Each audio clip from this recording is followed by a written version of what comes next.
Good afternoon to all of you, respected sir and ma'am, and my all friends.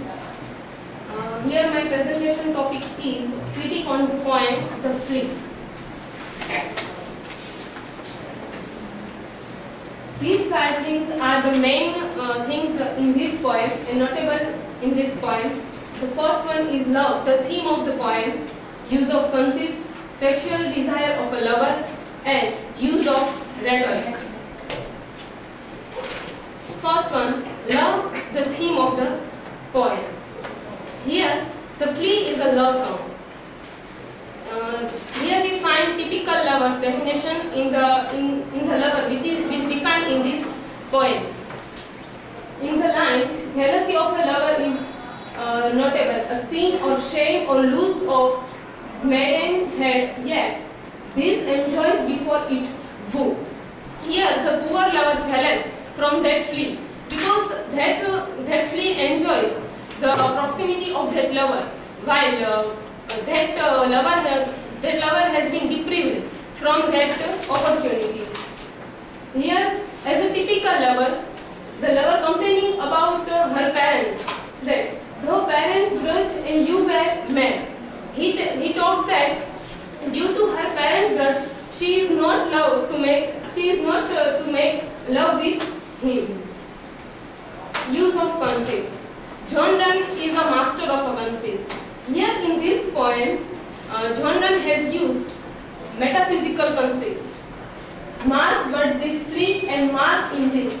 And this alas is more than we would do.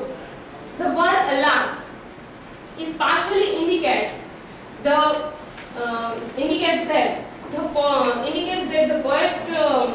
the flea has do more than a lover can do, and also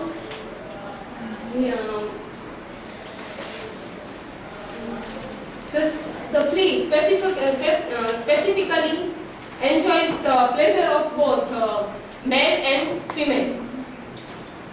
Through this sophisticated conceit, John Donne unconsciously associate himself by his deeply hidden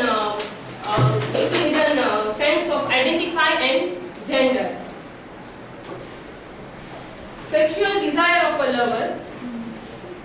This is our marriage bed and marriage temple is.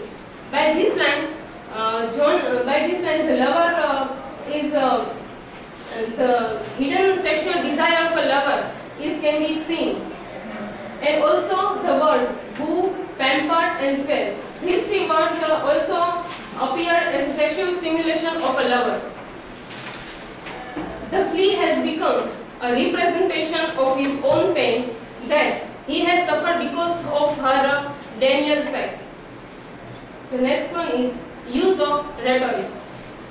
Cruel and soren hast thou since purpled thy nail in blood of innocence.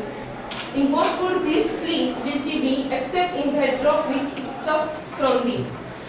Through this line, there is a continuous argumentation between these 2 lovers, and the poem is end with this rhetoric question. Next one is poem. Use of iambic pentameter. The poem is an iambic pentameter, and stress pattern is 4/5, 4/5, 4/5, 4 and 5/5. Each stanza has 9 lines, and rhyme scheme is in couplet, and rhyme pattern is AA, BB, CC, DDD. So this way Donne connects both the emotions and intellect and creates a humorous poem. Thank you.